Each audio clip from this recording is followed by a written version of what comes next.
Explore o universo da programação Elixir com o podcast Elixir em Foco. As melhores conversas com especialistas da comunidade brasileira em uma jornada funcional e inclusiva pelo mundo do Elixir e da BIM.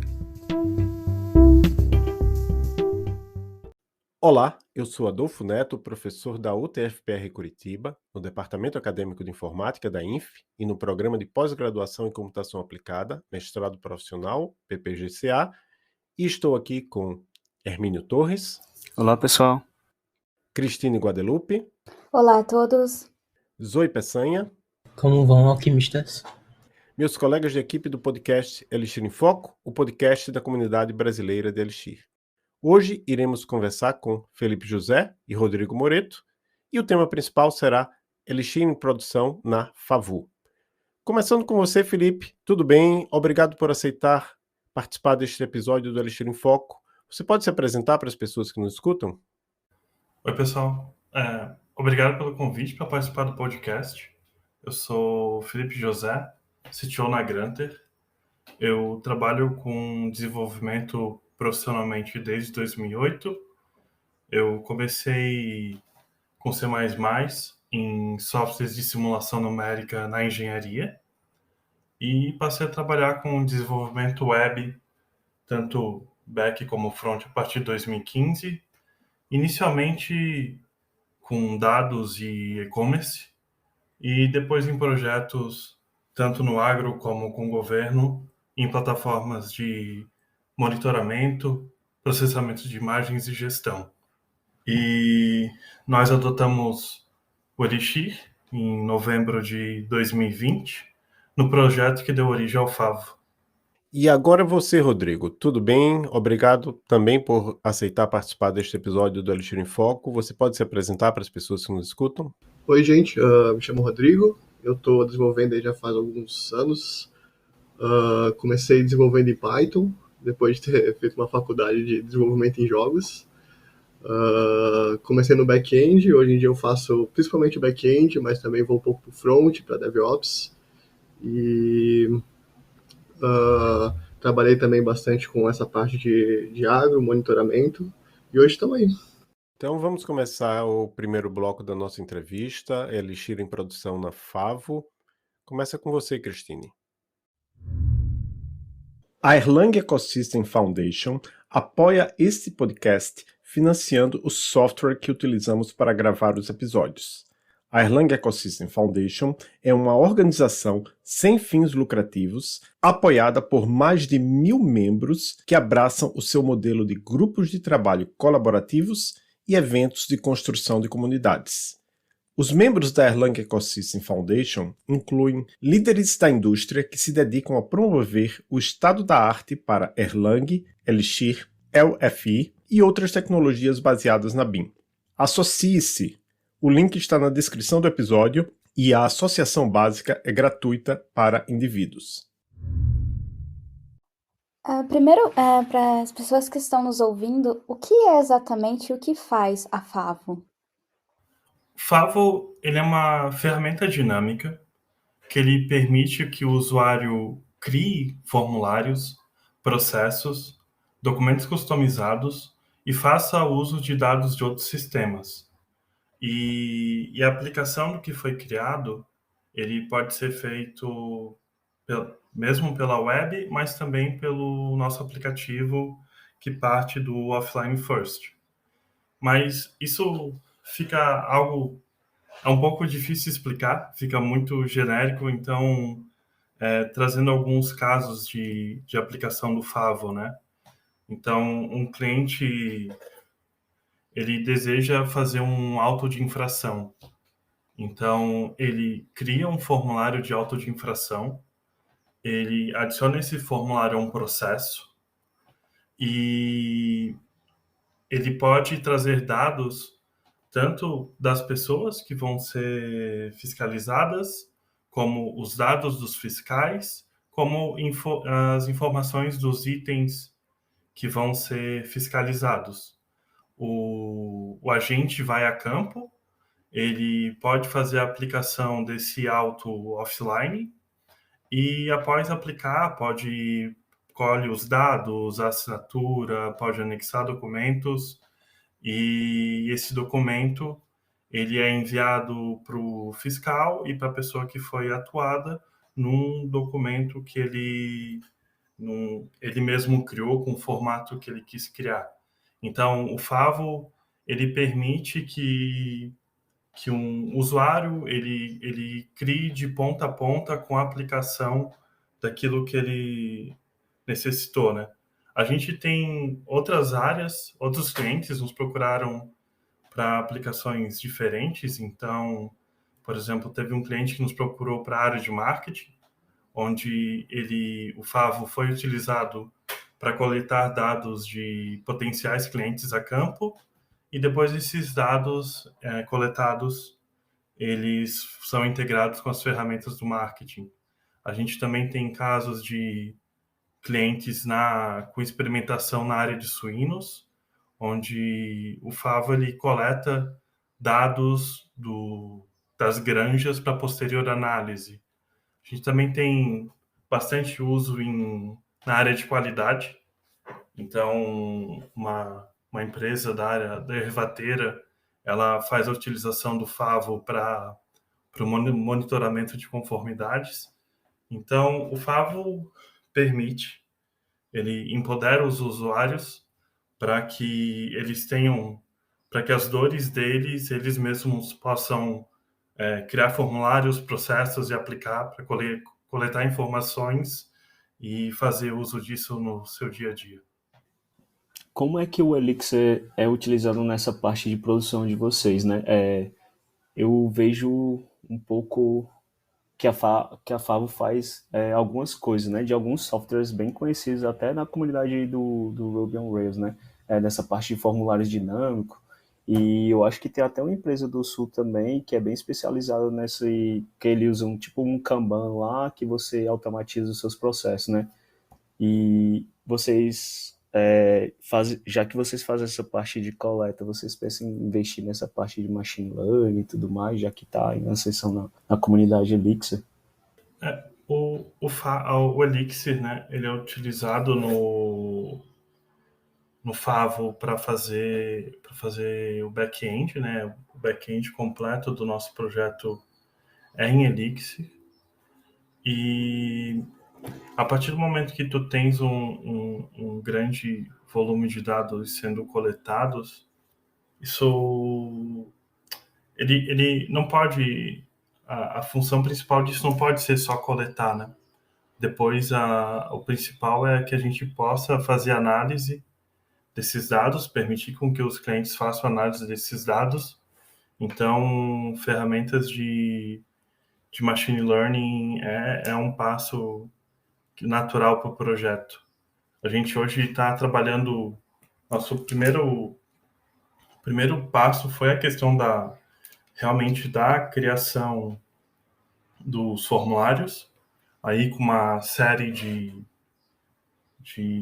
permitindo uma série de regras que outras plataformas não permitiam, e a integração com dados de outros sistemas. E agora o nosso momento é a parte de pós-processamento, que envolve a parte de gráficos, né? Gráficos também montados dinamicamente pelo cliente e naturalmente machine learning. Se o Rodrigo quiser complementar. O nosso, basicamente o Elixir a gente usa para fazer toda a parte de trás da plataforma, né? Então, toda a parte de buscar dado de usuário, autenticação, guardar formulários, guardar datasets, né? Que é uma forma do usuário guardar dados na própria plataforma, né? A gente usa o Elixir para isso, né? Tipo, a gente precisa fazer rotinas de processamento, a gente precisa fazer rotinas de enviar e-mail. A gente usa tudo o Elixir para isso, né? Ele é um grande monolito, assim, né? A gente não foi para o caminho do microserviço nem nada, a gente acabou falando, tipo, não, vamos usar tudo o Elixir, vamos usar todas as ferramentas que o Elixir disponibiliza, né? E toda a parte do back-end é feita por ele, assim. Boa, muito bom. E com base nisso, sim, quais bibliotecas do do ecossistema Elixir vocês usam? Tanto as principais ali, né? Quanto se tiver alguma mais exótica, assim, né? Cara, a gente usa os básicos, né? Então, tipo, a Phoenix, a Ecto, que a gente mais utiliza. Phoenix para poder fazer as partes da API, né? A gente acaba usando o Phoenix mais para API JSON mesmo. E o Ecto para poder, tipo, fazer parte de banco de dados, serialização de dados de usuário, essas coisas, né? Além disso, a gente tem várias outras livrarias tipo, que são mais helpers. Por exemplo, a gente usa a livraria Gel para poder tratar dados geográficos, né, lat long e essas coisas. A gente usa também tipo XAWS para poder fazer conexão na S3, né, porque a gente tem tipo arquivos guardados pelos usuários, né, na S3. Então a gente usa essa outra livraria. A gente também usa a livraria de JSON também. A gente usa o JSON RS, que é uma livraria que usa uns GIFs de Rust, né, para poder fazer o processamento de JSON, porque tem JSONs bem grandes, pela natureza da nossa plataforma, que ela é toda dinâmica, né, então o usuário pode fazer meio que um formulário que ele quiser, acaba tendo uns JSON bem pesados. A gente acabou optando por essa porque ela é bem rápida, né, e é bom que o Phoenix, por exemplo, tu pode escolher a livraria que tu quiser, né, para poder passear JSON, dar encode e decode JSON. Isso ajuda bastante. A gente tem, tipo, a validação de CPF, CNPJ também. Esse tipo de livraria a gente usa. A livraria de QR Code, o Rust, que também é outra livraria escrita em Rust, que para poder gerar QR Codes, né? Que a gente tem geração de documentos. Esses documentos eles podem ter QR Codes. Então, tipo, outra que é bem interessante, que nos ajudou bastante, que é o Chromic. Deixa eu só pegar o nome correto aqui, é Chromic PDF, que ele instancia um Chrome, né, para poder gerar PDFs. Então a gente gera o HTML, o back-end, né, a partir dos dados a partir de um modelo de impressão que a gente chama do usuário. E aí ele começa um Chrome, renderiza esse HTML, e aí a partir desse HTML a gente gera o PDF para o usuário, né. Então é bem legal, assim, tipo, é um negócio que a gente gostou bastante do Elixir. Logo que a gente começou a usar, que, cara, tem muita coisa já pronta, sabe? Que dá para utilizar, assim, tipo, muita livraria de qualidade, sabe? Para poder, tipo, nos ajudar a colocar o projeto para frente, né? Eu tenho uma pergunta só para complementar, Rodrigo. Essa questão do JSON, né? Você falou que o Elixir permite que você escolha a biblioteca de JSON que você usa para fazer a análise sintática, né? O parse do arquivo JSON. Em outros ecossistemas, digamos assim, isso não é comum, você poder escolher? Cara, é relativamente comum, assim. Eu tenho um background em Python, né? Então, tipo, Python foi uma das linguagens que eu mais utilizei. E fazer isso no Python também é possível, sabe? Só que uma coisa que a gente viu no Phoenix é que é muito fácil modificar isso, sabe? É questão de facilidade, sabe? A gente vai lá no config.xs e só diz assim, olha só, cara, em vez de usar o Joken, usa o JSON RS, sabe? Então, tipo, essas facilidades que tem os behaviors do Elixir, né, do Elixir, ajuda bastante nesse caso, nessas modularidades, né? Questão de teste também, usar mocks, poder, tipo, mocar esse tipo de livraria, sabe? Essas configurações que a gente pode colocar na application, tipo, nos ajudam bastante, sabe? É um negócio que a gente usa bastante e a gente até cria nossos próprios behaviors para poder, tipo, vários componentes, assim, do nosso back-end para poder deixar eles modulares, né? Um exemplo disso é que a gente tem, por exemplo, pesquisa, né? Então a gente pode ter que pesquisar várias entidades na plataforma, só que cada entidade tem uma forma de pesquisa diferente. Por exemplo, a gente vai pesquisar por um formulário, então esses formulários dinâmicos a gente tem que poder pesquisar pelos campos desses formulários dinâmicos, né? Então esse formulário pode ter qualquer coisa. Então a gente tem um modo de pesquisa, a gente criou um behavior específico para formulário. Aí a gente tem datasets, que é como se fossem umas tabelas, né? Que o usuário pode criar. Então tem uma pesquisa específica para dataset, sabe?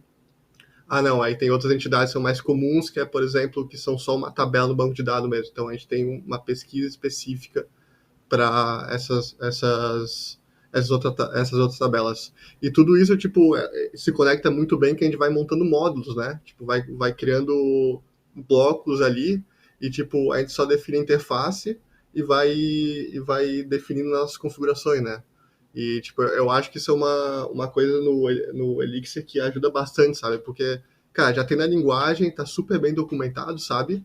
E ajuda bastante na hora de escrever documentações, escrever testes, que, cara, deixa a vida do desenvolvedor muito mais fácil, sabe?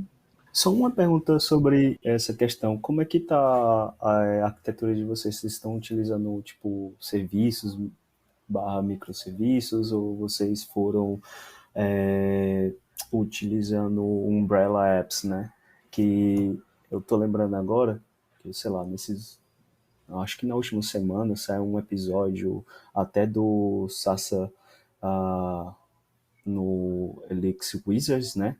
Que eles entrevistaram e rolou até uma piadinha lá no início do programa que agora é possível utilizar Umbrella Apps, que agora você não tem um problema de vazamento de contexto, né? Já que você consegue utilizar a biblioteca do Sasa, né? Que é o Boundary, onde você consegue evitar esse vazamento de informações entre contextos, entre aplicações, dentro de uma estrutura Umbrella, né? Fiquei com essa curiosidade. Então, a gente foi para um caminho mais. Quando ele começou a desenvolver, depois dá até para falar um pouco mais sobre isso, mas quando a gente começou a desenvolver em Elixir, né, a gente não tinha muito conhecimento de como a linguagem funcionava realmente, né? A gente acabou indo pelo caminho mais, digamos assim, simples, que é tipo, cara, a gente tem um projeto só, e é isso aí, sabe? A gente deixou meio que os.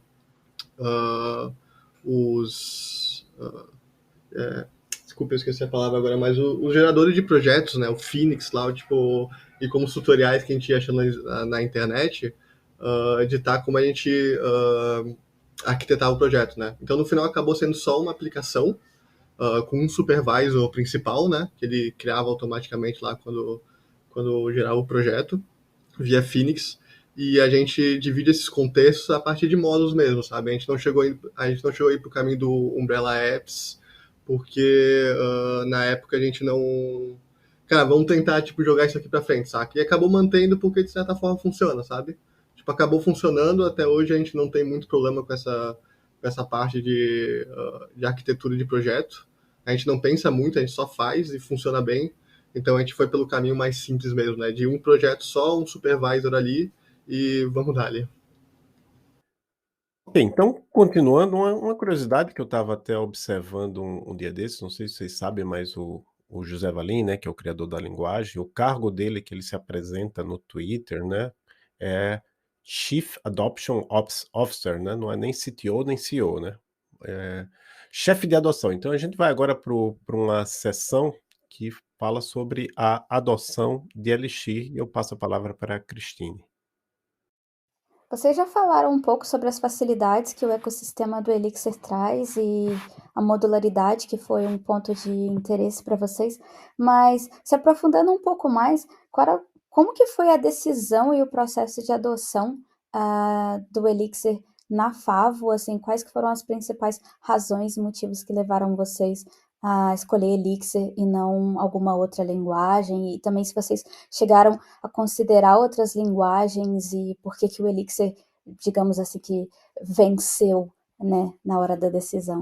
Bom, para poder responder da melhor forma, eu acho que é importante dar um contexto do projeto, como ele nasceu, para poder colocar nossas dúvidas e os nossos requisitos, né? Então, um dos clientes da Granter veio até nós com algumas dores, e a principal dor para ele era a demora do ponto de vista do usuário de criar telas. Então, ele tinha uma necessidade, mas toda a burocracia que existia por causa das prioridades, por causa depois tinha que fazer análise, depois o tempo de desenvolvimento, homologação, para colocar em produção, e eles precisavam de uma forma mais rápida, mais ágil. E esse cliente que nos procurou é a SIDASC, que é um órgão do governo de Santa Catarina, responsável pela vigilância animal, vegetal e de inspeção no estado. Então, a gente entendeu que era um projeto desafio muito interessante, né? Como encurtar esse caminho entre o usuário ter uma necessidade e aquilo poder estar sendo aplicado a campo. E também pelo nosso know-how, né, na área de agro, a gente sabe de algumas características. Então, a gente entendeu que precisava ser um projeto muito escalável, porque naquela época, né, acho que isso foi em setembro de 2020, projetando o estado inteiro passaria a fazer uso, e ao mesmo tempo muito robusto. E a gente também já sabia que nós teríamos picos de uso, porque como que é o comportamento padrão dos veterinários, dos agentes e dos produtores? No interior do estado, a campo, não existe, não existe 3G, 4G, não existe nada de internet. Então, eles estão a campo, fazem aplicação de processos, coleta de informações, e no final, ou ao meio-dia, ou no final do dia, eles fazem a sincronização de todos os dados que eles coletaram. Então, a gente já sabia que existiam picos definidos e de uso, quase que era o momento da sincronização. E outra questão, que é da natureza do nosso projeto, é que é um projeto dinâmico, então a gente não consegue prever a quantidade de informação que vai ter a cada processo, porque o processo foi o cliente que criou. E a gente não limita, e a gente nunca limita. Então a gente sabia que ia receber uma grande quantidade de informação, uma informação não definida. Então não é pegar 10 mil processos e multiplicar, porque cada processo é diferente um do outro. E então a gente foi para o levantamento das stacks, né, para definir para todo o projeto, o back, front, mobile, que atenderiam melhor. E com esses requisitos a gente começou a discussão interna, né? A nossa opção mais óbvia era o Python, porque pela questão da equipe, porque eu e outros desenvolvedores já tinham um conhecimento bastante sólido em Python. Na empresa a gente também usa o C#, que é uma linguagem que é bastante consistente também. E o Rodrigo, nessas discussões que foram começadas, o Rodrigo trouxe para a gente o Elixir, né? Eu acho que ele pode falar como ele estava vendo isso. Meio que eu já tinha ouvido falar do Elixir há algum tempo antes de começar o projeto, né? Eu via, às vezes, no Hacker News, de vez em quando o YouTube recomendava umas palestras, algumas coisas, e eu acabei, vamos ver qual é que é dessa linguagem aí, né? Não conhecia nada, tal. Eu tinha tido um contato com o Erlang há alguns anos atrás, só que tinha sido um contato bem pequeno, eu não tinha bem entendido por que o Erlang era usado. Era alguma coisa de análise, eu não lembro direito o que era, mas tinha alguma coisa a ver com análise de dados. E aí, vendo assim o Elixir, eu comecei, vamos dar uma pesquisada, né? E pesquisando aqui, pesquisando ali, eu acabei achando uma palestra, cara. Deixa eu só pegar o nome aqui. The Soul of Erlang and Elixir, que é a alma do Erlang e do Elixir, né? Do Sasa Jurik, na GoTo 2019. E aí, cara, eu vi essa palestra, eu meio que, pensei, cara, isso aqui parece ser muito bom.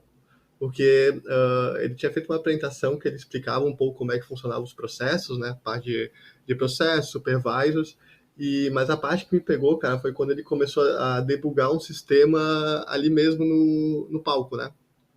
E ele começou a mostrar toda a questão de observabilidade por exemplo, de um sistema em produção, como que ele viu os processos, ele debugou um processo que estava dando blocking, né, que estava usando muita CPU, e ali mesmo ele conseguia modificar enquanto o sistema estava rodando, né, que é uma coisa bem que é uma coisa bem importante pro Erlang, né, que, cara, é tudo assíncrono, né, então, tipo, se algum processo dá crash, tudo continua rodando, né, tipo o Let It Crash, né, que é tipo um grande mantra. E aí, depois de ter visto essa palestra, eu fiz o tutorial do Elixir, que é o tutorial principal que tem lá no site, né? Que ele vai mostrando passo a passo, aí ele mostra primeiro o básico da linguagem, depois ele vai para a parte do OTP. E aí eu meio que me apaixonei pela linguagem, tipo, pela parte de pattern matching também. E aí, eu cheguei, aí então, a gente tinha uma reunião, né? A gente fez uma reunião ali com o Felipe, o Clóvis, que é o CEO, e o Guilherme, que é outro desenvolvedor. E aí a gente meio que, cara, tentei vender o Elixir ali, né? E, tipo, comecei a mostrar, eu tinha feito um projetinho em Phoenix, né? E comecei a mostrar ali, tipo, pro pessoal, cara, tipo, eu criei esse projeto em Phoenix aqui, de graça, a gente ganhou o dashboard do Phoenix, por exemplo. Eu posso entrar aqui na máquina e, tipo, rodar comandos ali, né? Tipo, rodar dentro da própria seção do IEX, rodar, por exemplo, comandos para poder ver como é que estão os processos, rodar até próprias funções, né, do back-end, que é uma coisa que a gente usa muito hoje, né? Essa parte de observabilidade do Elixir é de poder entrar num console ali na nossa produção e debugar e, tipo, ver o que está acontecendo e poder, tipo, cara, fazer rotinas de manutenção, sabe? É uma parte que, tipo, meu Deus, nos ajuda muito, sabe? É difícil, tipo, explicar, assim, o quão isso é bom, sabe? O quão isso, tipo, é um negócio que, cara, dá uma tranquilidade, assim, na hora tipo, tu colocar na produção e saber, não, cara, se der algum problema vai ser muito fácil de descobrir onde que tá dando problema, sabe? E toda essa questão de poder... e todas as facilidades da linguagem, principalmente eu acho que o pattern match, que é uma das partes que mais ajuda, assim, a desenvolver, como isso acabou sendo um negócio que ajuda muito, sabe? Poder criar processos separados e, tipo, cada request na API é um processo separado, como as coisas elas são, de certa forma, isoladas, né? Então, tipo, isso aí acabou sendo um dos pontos principais, sabe? A flexibilidade que a linguagem nos dá, né, com toda a bagagem histórica do Erlang, né, que é uma linguagem incrível também, tipo, mas com as facilidades do Elixir, que é uma sintaxe um pouco mais fácil de ser entendida, né? E aí, dessa forma, a gente acabou escolhendo o Elixir para poder fazer o projeto, né? E aí, cara, só foi, tipo, no começo foi um pouco difícil de adotar, porque era um paradigma bem diferente, né? Mas, cara, eu acho que no final valeu muito a pena, assim, sabe? Tipo, foi uma aposta que toda a equipe pegou, tipo, todo mundo viu, assim, sabe? Tipo, depois que a gente começou a mostrar ali internamente, todo mundo pegou e viu e pensou, não, cara, isso aqui, tipo, é um negócio que, cara, é uma tecnologia muito madura e muito capaz, né, cara? Tipo, extremamente capaz, assim, tipo, pra gente fazer o que a gente precisa nesse projeto, né? Além, claro, da parte de distribuição, né? Uh, poder subir mais de um node, né? E esses nodes poderem se comunicar assim de forma que já está integrada na linguagem, né? Tipo, a gente precisa de 5 backends, então a gente sobe 5 backends, a gente sabe que esses nodes vão estar se comunicando e que, tipo, sem fazer muito trabalho a mais, sabe? Então, essas partes aí foram, tipo, as principais para a gente poder escolher o Elixir para esse projeto. E essa agilidade, facilidade, elas são fundamentais, né, já do nosso público inicial, que já estava previsto. Então, qualquer problema a gente precisa de respostas rápidas, né, para que o usuário continue acreditando no projeto, né. A gente não pode deixar ele tempo fora. Boa. Foi comentado brevemente, mas por curiosidade, como que foi a adaptação do time de dev com paradigma funcional com paradigma concorrente, né? Com a linguagem em si, né? E o ecossistema, já que vocês disseram que tinha mais experiência com Python, né? Que é orientado a objetos, etc. Como que foi essa experiência, né? Pro time todo, no geral? Isso foi a questão assim que a gente precisou ter coragem e apoio também do CEO da empresa, do Clovis, onde a gente optou por, né, trocar, né, falando de um jeito, brincando um pouco, né, mas tu troca desenvolvedores Python seniors para Elixir aprendiz, né? Mas na prática não é assim, né? Porque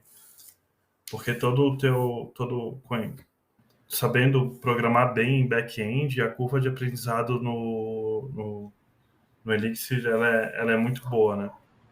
Você não joga só bagagem fora, né? Isso.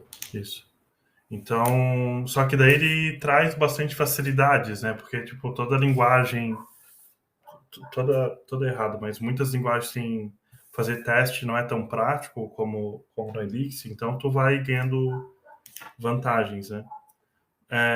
Eu posso...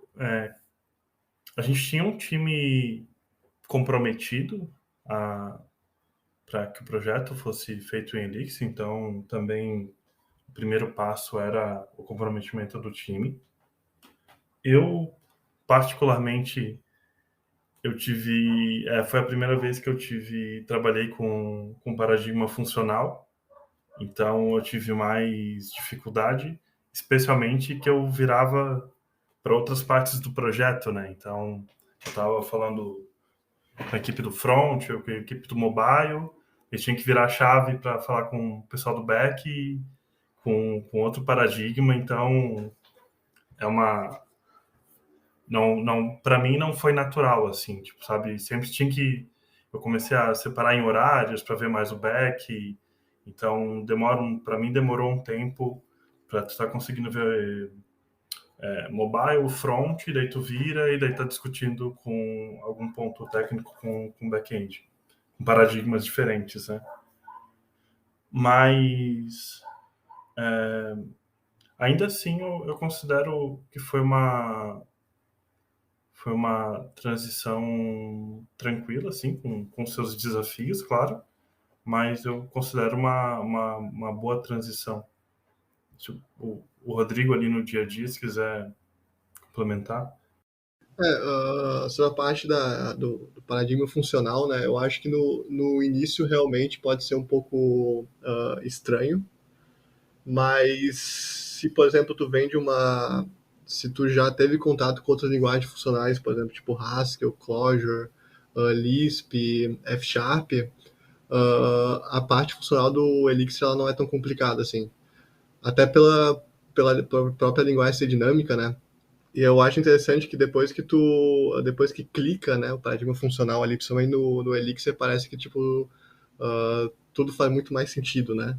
Às vezes tu até sente falta desse paradigma em outras linguagens, né? Por exemplo, às vezes eu tô no back-end, aí eu tenho que ir pro JavaScript, aí eu vou pro JavaScript e eu fico tipo, nossa, cara, eu queria muito que tivesse essas funcionalidades aqui, né?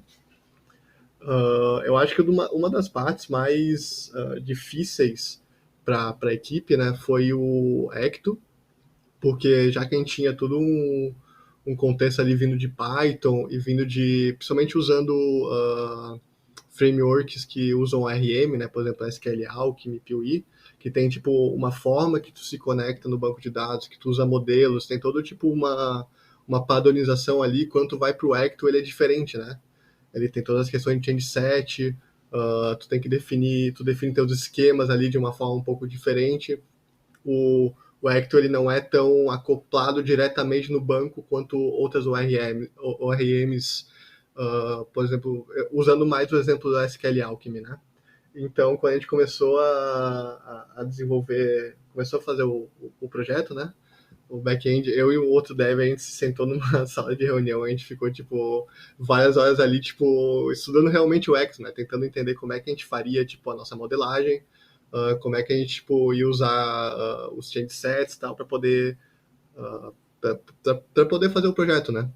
Então, pegar essa parte do Ecto e sair desse paradigma de ORM, de modelos, de como tu faz as carries, né, que é tudo super acoplado ali com os teus modelos, tuas classes, e pro Ecto, onde é meio que um pouco um pouco mais separada a parte dos esquemas e do banco de dados, né? Foi, tipo, eu acho que a parte que mais demorou pra gente, né? Foi, tipo, teve mais atrito ali, né? Teve mais fricção nessa parte. Mas, assim, depois que a gente começou a entender melhor, foi depois que a gente conseguiu entender como é que funciona o Act, como é que, tipo, ele é estruturado e tipo, lendo a documentação, que ajuda bastante, a gente conseguiu, tipo, ir pra frente bem, sabe? Uma coisa foi que, tipo, já que a gente não tinha muito conhecimento, a gente errou muito no começo, né? A gente, tipo, fez várias coisas que, se a gente fosse começar o projeto hoje, a gente não faria, né? Porque hoje a gente tem mais, claro, hoje a equipe toda tem bem mais conhecimento de como funciona, tipo, o Elixir, o Ecto, o Phoenix, mas falando nessa parte de dificuldades mesmo, acho que foi, tipo, cara, como é que a gente vai fazer a nossa modelagem de banco de dados, né? Que a gente usa o Postgres para basicamente tudo, né? Então, como é que a gente vai fazer, tipo... Cara, como é que a gente vai fazer parte de puxar dados? Como é que vai fazer parte de até geração de formulários dinâmicos, né? Como é que a gente vai fazer como é que a gente vai usar o Ecto para poder chegar nesse objetivo, né? Então, acho que essa foi a parte que a gente mais que a gente teve mais dificuldade ali para começar, né? Interessante. Só acrescentando, eu concordo também, esqueci de comentar que o Ecto foi uma das nossas dificuldades, mas também foi um projeto que foi crescendo. Então, ele começa com uma proposta de formulário dinâmico e depois a gente precisa... as regras ali aumentaram muito mais do que o previsto. Depois passa para fazer a integração com dados de outros sistemas, depois processos, depois documentos dinâmicos. Então, eu também vejo que se tivesse em outra linguagem, quando tu tens um projeto com um escopo que junto com o cliente, claro, foi aumentando, também faz parte, assim, sabe? A gente hoje volta olhando para trás do projeto, tem coisas que a gente faria diferente, mas hoje a gente consegue ver o todo, né?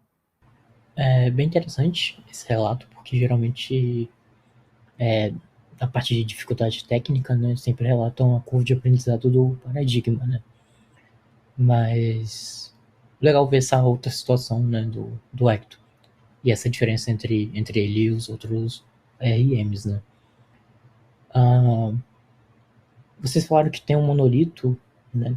Então, além do monolito no back, vocês usam... Que outras tecnologias vocês usam, né? Vocês chegam a usar Erlang até, ou focam mais ali na parte do front e, enfim, mobile? Do mobile, né, a gente optou pelo Flutter. Isso foi 2020. O Flutter já estava bastante forte, já existiam projetos importantes em Flutter, e ele nos traz a facilidade de poder buildar para Android e para iOS, né? E no front a gente optou por fazer em JavaScript com V, né? Para fazer o nosso front. Então os dois consomem o back que é feito em Elixir. E sobre a parte ali do Erlang, a gente não usa diretamente, né? Mas, claro, se, por exemplo, os modos de cripto, por exemplo, a gente precisa gerar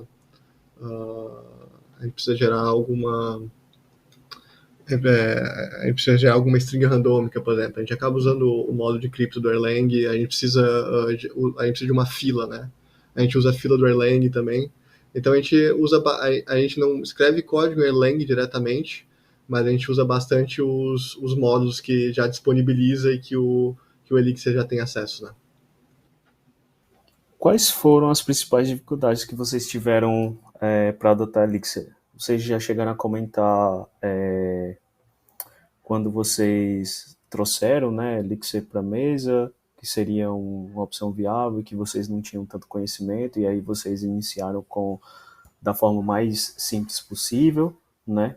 E também teve toda essa questão de mudança de paradigma, né? Mas além disso, no meio desse percurso, até chegar a esse ponto que vocês estão de maturidade, teve mais alguma outra dificuldade que vocês tiveram no meio desse percurso?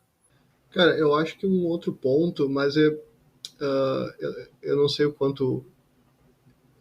É mais uma questão de entender como é que funciona, mas eu faço um pouco da parte DevOps lá do projeto, né? Então, uma outra coisa foi, tipo, descobrir, como é que eu coloco isso em produção, né? Como que, tipo, eu vou subir o Elixir em produção. No final, a gente acabou escolhendo por um sistema de criar releases dentro de um Docker, né? A gente já usava bastante Docker na Granta. E então, tipo, esse foi um outro ponto, assim, de um pouco de dificuldade, mas era mais uma questão de entender mesmo, né? Porque como que funciona essa parte de release, como que, tipo, a gente roda um código em produção, né? Um código no servidor, como a gente pode colocar isso e liberar para os clientes, né? Mas, cara, eu acho que, tipo, é basicamente o que a gente falou, assim. A gente acabou... Uma coisa boa, assim, que quando a gente começou o projeto é que a gente foi, tipo, cara, vamos... Beleza, a gente vai usar essa tecnologia nova, mas vamos, tipo, começar usando digamos assim, o básico dessa tecnologia para depois ir aumentando, né? Então, a gente começou começando só o Elixir ali com um único back-end, né, monolito, Phoenix só para API JSON, né? Então, tipo, ele recebe e responde JSON e, cara, estender em cima disso, né? Então, hoje, recentemente, a gente já está começando a usar a gente começou a usar envio de e-mail no Elixir também. Então, tipo, começar a usar o template, esqueci agora qual é que é o nome da linguagem do template do Phoenix, Rex, eu acho, que é o HTML lá com interpolação, né? É o Hicks. É isso, Rix. Então a gente começou a usar isso também. Então a gente foi, tipo, incrementando, tipo, a gente foi começando a usar, a gente foi entrando mais no ecossistema do Elixir, tipo, em parte, sabe? Isso ajudou bastante, assim, a gente ter uma curva de aprendizado mais tranquila para poder, pela adoção, né? Sim, nessa parte de deployment, vocês usam o próprio release da linguagem ou vocês estão utilizando o distillery ou um combinado entre os dois? Uhum. Não, a gente usa o próprio release, cara. A gente precisava colocar. A história é bem simples, assim. A gente precisava colocar na dev para começar a testar, né? O pessoal de QA começar a testar, tipo, o pessoal realmente usar a plataforma. E aí eu meio que achei um gist no GitHub, né? Que tinha um tutorial ali, como usar o release com uma imagem Docker. E aí, cara, Ctrl+C, Ctrl+V e vamos dar ali, tá ligado? A gente pegou, fez a modificação ali que a gente precisava para poder usar, né? E, cara, a gente usa até hoje isso porque ajuda, né? Cara, na frente a gente tem o load balancer com Raproxy para poder, tipo, rotear para o back-end, rotear para o front-end, para outros serviços que a gente tem ali, né? Mas, cara, é um Docker que monta o release e só vai, sabe? E aí, tipo, dentro do Docker a gente tem, tipo, a gente tem o binário ali do release, né? E aí a gente usa esse binário para fazer tudo. Precisa de um remote, a gente dá um nome do binário remote e entramos num console ali, né? Então foi tipo, a gente fez uma vez e a gente não mexeu mais, sabe? Só foi. Uhum, sim. E vocês têm essa aplicação Elixir, ela é distribuída? Hoje não, porque a gente já fez testes com elas distribuídas para ver se tudo funciona com mais de uma instância no back-end, né? Então isso é uma coisa que a gente meio que testa eventualmente quando precisa. Só que o negócio interessante é que a gente ainda não precisou, sabe? Porque, tipo, o Elixir acaba segurando, sabe? Uma instância só hoje a gente tá conseguindo segurar, sabe? Tipo, o volume que a gente tem. Então a gente acabou não precisando ainda, tipo, aumentar para criar mais um nó, ou, tipo, colocar mais máquinas, sabe? A gente acaba tendo tipo, só uma instância por enquanto, porque o volume ali tipo, não é o suficiente para tipo, precisar que a gente tenha mais instâncias, né? A gente teve que fazer mais modificação no Postgres, né? Em questão de conexão, mudar parâmetros do Postgres para poder tipo, aceitar mais conexões ali, aumentar a memória do Postgres. Só que no Elixir ainda a gente não teve essa necessidade, sabe? De precisar escalar ainda. Adicionalmente, a um ponto que o Rodrigo está falando, o Enterprise do Favo é o Connecta-se Task, e que a gente tem o maior uso, e por regras e leis, os dados precisam ser mantidos na CIASC, que também é relacionada ao Estado. E a contratação da infra, ela é limitada. Então a gente tem um número de cores, de RAM, de espaço que a gente tem disponível, mas a gente precisa otimizar. O que fortalece o ponto do Elixir. Então, foi uma definição que foi ao longo do projeto, a gente ter a infra na CIASC, mas a otimização de recurso que o Elixir permite, como estão nossas instâncias, com máquinas lá usando muito pouco, sabe? Mesmo com os veterinários e os agentes fazendo uso no estado todo, isso também foi isso acabou provando uma decisão acertada. Então, não é porque... Então, assim, às vezes pode pensar, não, mas hoje numa Amazon, no Google Cloud, ou no Azure, enfim, é tão fácil, né, aumentar recurso, ainda mais com incentivos para startups e tal, mas existem essas questões imprevistas, né, que pode acontecer ao longo de qualquer projeto, e então a otimização de recurso que o Elixir nos permitiu acabou fazendo com que a gente faça uso mínimo de uma instância na infra da CIASC. Só complementando, a CIASC ela é uma provedora de infraestrutura aqui do estado, né?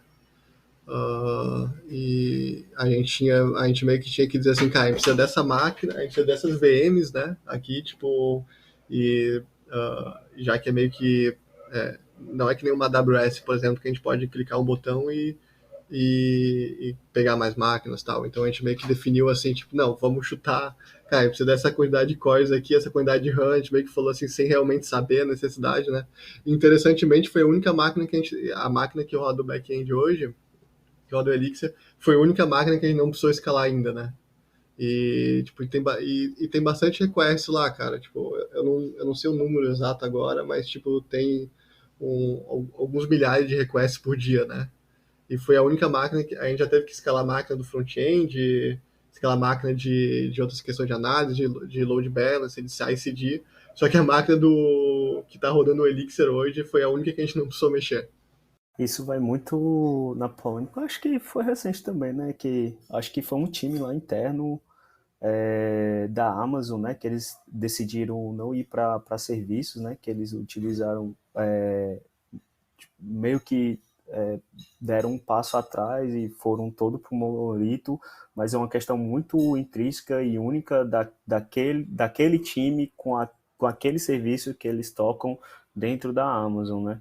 E aí o DHH pegou o insight e foi lá e fez toda aquela polêmica que ele gosta de fazer, né, sobre monolito é melhor do que microserviços, eu sempre tive certo, e aí você tá vendo que o pessoal tá tudo voltando atrás de monolito, que tem dispêndio de recursos, né, de dinheiro gasto com infraestrutura, manutenção, enfim, todas essas questões envolvidas entre o que é melhor, microserviços e monolito, né.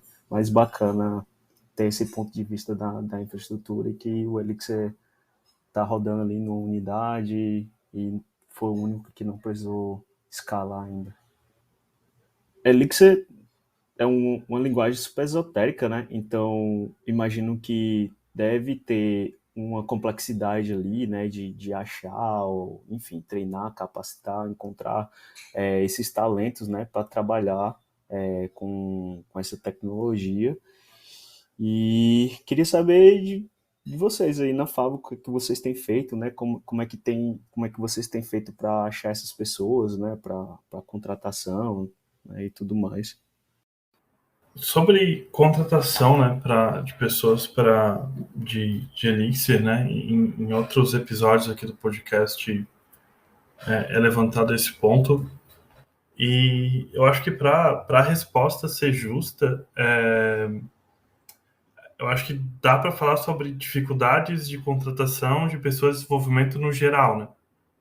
Então, porque claro que a gente está numa empresa pequena, então a amostra ela é menor, mas no nosso caso eu tive muito mais dificuldade de contratação de pessoas para o front e para mobile. Então, mesmo sendo bastante difundido, né, Flutter com Dart e JavaScript com Vue, mas então assim, existe dificuldade de contratação em Elixir? Sim, existe. E sim, existe para mobile e sim, existe para front. Então com desafios diferentes, né? Outra questão assim que eu acho importante assim levantar, e claro que também a nossa amostra é pequena, mas nenhum desenvolvedor contratado para trabalhar com Elixir saiu da empresa desde o início do projeto, nem foi desligado. Então, para o nosso caso, a gente também tem essa questão muito boa, né? Muito feliz, assim, um caso muito feliz da gente ter os mesmos desenvolvedores os desenvolvedores que foram contratados e começaram o projeto estão com a gente, os que foram contratados depois continuam motivados. Então, eu acho que isso é justo também assim ser levantado quando se fala na dificuldade de contratação, né? Porque se tem muitas vezes assim, uma rotatividade alta, mercado muito agressivo, a gente teve um mercado maior do que a disponibilidade de mão de obra, principalmente em 21. Então, agora está normalizando. Mas, assim, eu vejo que na contratação, para mim, o principal ponto é a pessoa ser motivada a trabalhar com Elixir. Então, se eu encontro algum bom desenvolvedor em Python, se for para um nível pleno, né? Ou mesmo que se for um júnior, e a gente quiser contratar, o requisito é a pessoa estar motivada a conhecer o Elixir e ter a vontade pessoal de trabalhar com isso, né? Então, isso naturalmente já quebra muitas barreiras, né? Então, a gente também tem bastante auxílio interno, né? Então, dos outros devs, hoje a gente tem uma equipe, não só no back, mas em todos os setores, bastante colaborativo. Então, a gente não passa a tarefa e fala para a pessoa entregar. Então, é bastante aberto para discussão, orientação. A gente tem bastante. No Elixir não precisou tanto, porque quem chegou já tinha uma boa base, apesar de não trabalhar com isso. Então, são pessoas que estudavam Elixir porque gostavam, mesmo não tendo experiência profissional com isso. Mas em outros setores, a gente também sempre treinamentos internos, muitas vezes diários, para fazer a transição. Então, o nosso projeto, ele não é tradicional, ele é dinâmico, onde uma mudança de uma nova entidade, ele afeta, tu tem que entender todas as consequências na plataforma. Então, já existe uma curva necessária de aprendizado do projeto e sendo necessário, a gente também facilita e colabora para que a pessoa também possa fazer essa curva na linguagem, né? Boa. E atualmente a Favo está contratando pessoas desenvolvedoras em Elixir? Caso sim, né, como que seria o processo? E caso não, né, tem alguma previsão de abertura e, enfim, necessidade? Desde que começou esse projeto, foi um projeto que, felizmente, só cresceu com mais demandas pela natureza dele ser dinâmica. Então, os clientes sempre estão tendo mais ideias, produtos, desenvolvedores. Então, é um projeto que nos permite crescer bastante o ecossistema dele. Então, assim, a gente está sempre contratando. Desde que começou, até é até uma questão que eu preciso dedicar a isso, assim, sempre há um tempo, mas é um passo muito importante hoje dentro da empresa, que é contratar pessoas boas, que são responsáveis, que são comprometidas. Então, a gente também está com a abertura de novos projetos. Então, para a gente, sim, existe a abertura de contratação para Elixir. E pode entrar em contato pelo LinkedIn da Granter, para fazer contato com a RH, e a gente, internamente, a gente consegue fazer entrevista rápido e poder conhecer as pessoas. Eu queria.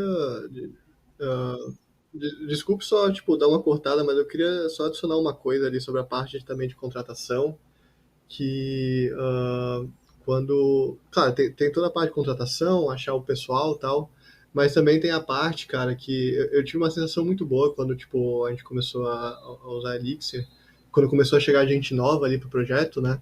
Que, beleza, tem a contratação, mas depois tem, tipo, a pessoa começou a trabalhar, né? E uma coisa que eu fiquei com uma sensação muito boa, assim, tipo, que eu não tinha sentido em outros projetos. Claro que tipo, é só um ponto, né? É meio anedotal, mas as ferramentas que o Elixir disponibiliza, né, para poder tipo trabalhar em conjunto é uma coisa que tipo nos ajudou bastante, sabe? A parte de ter o XUnit, porque a gente escreve bastante testes pro back-end, né? Então, tipo, ter o XUnit com uma boa ergonomia ali para escrever teste, nós que nos ajudou bastante. A gente usa também o Credo, né, que é o linter da linguagem, para a gente ter tipo uma consistência no código. E é interessante como, tipo, a equipe ali que... Toda a Granta era assim, né? Mas ali na parte do back-end, tipo, a gente consegue ter umas conversas muito objetivas sobre, cara, como é que a gente vai desenvolver tal funcionalidade no back-end, sabe? Como é que a gente vai desenvolver tal funcionalidade, como é que a gente vai resolver tal bug, sabe? A gente consegue, tipo, ter umas conversas muito boas de, tipo, cara, como é que a gente vai colocar esse projeto pra frente, sabe? É uma sensação meio difícil de explicar, sabe? Mas, tipo, toda essa infraestrutura que tem em volta, a parte de ferramenta que tem quando chega alguém novo na equipe, sabe? É muito fácil de integrar essa pessoa e, tipo, essa pessoa começar a ser realmente produtiva no projeto, sabe? Desde a primeira semana e, tipo, nos primeiros meses, para poder nos ajudar a continuar a desenvolver o projeto.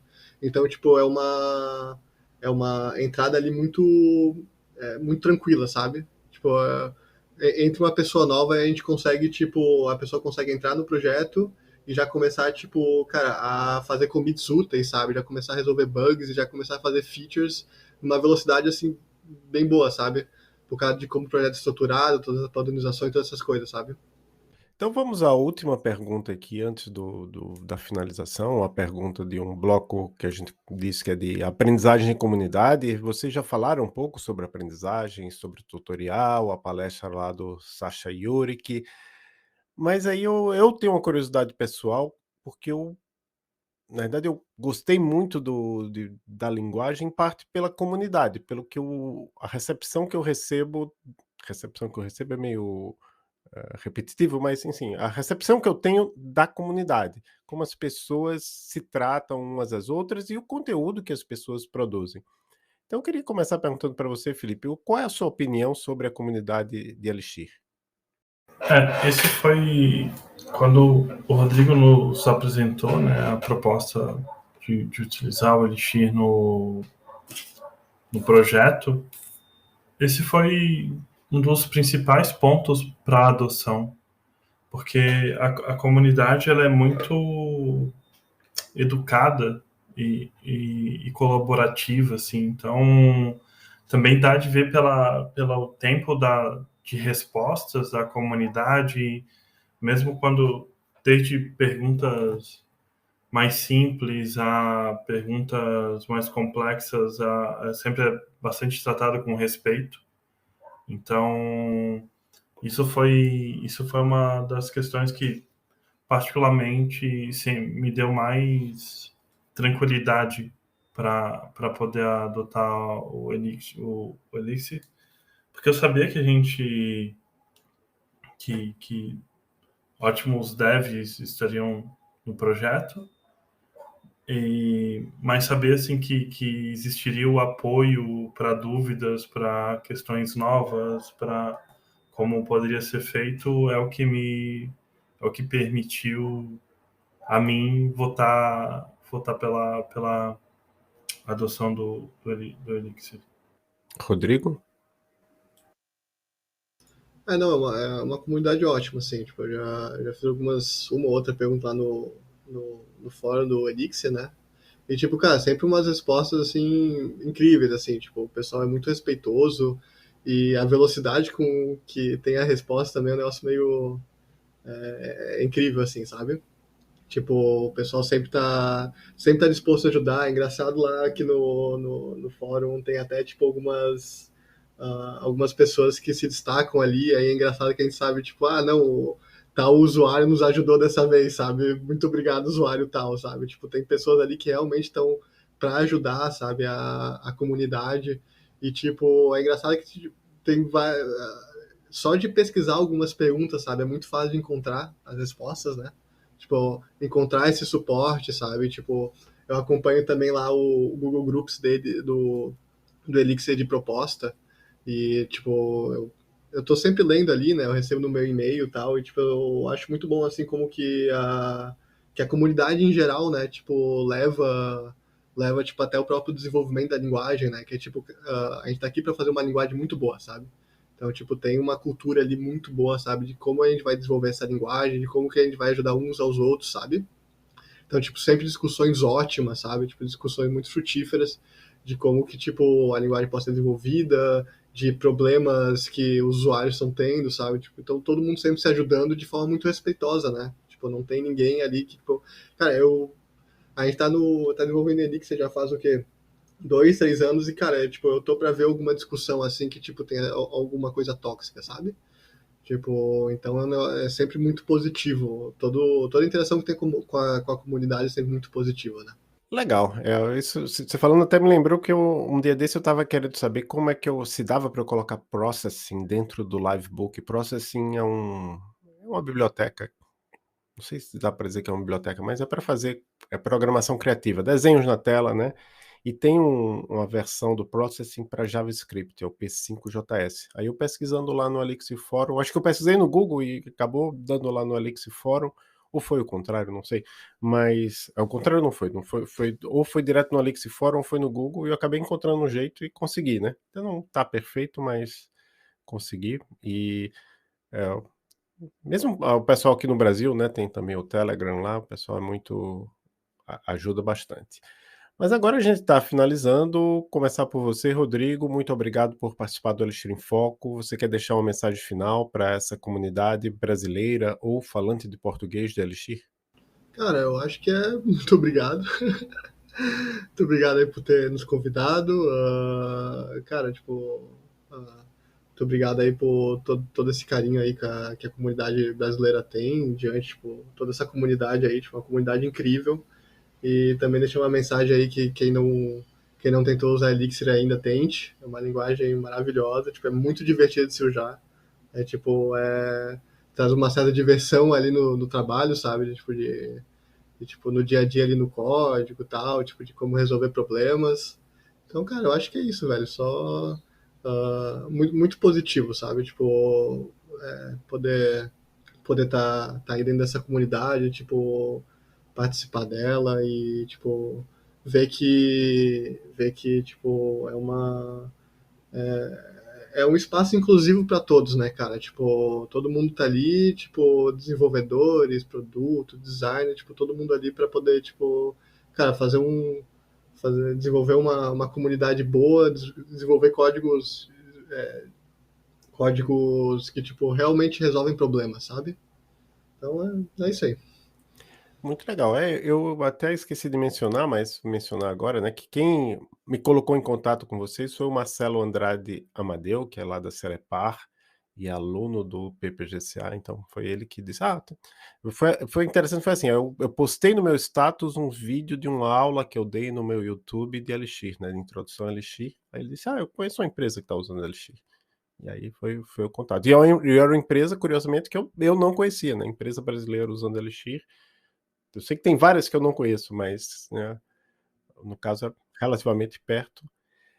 E você, Felipe? Novamente, muito obrigado por participar do Elixir em Foco. Você quer deixar uma mensagem final também para essa nossa comunidade? Obrigado pelo convite. Parabéns de verdade ao trabalho que vocês fazem. Aproveitar para falar do Marcelo. A gente está num projeto usando o Favo com a Dapar.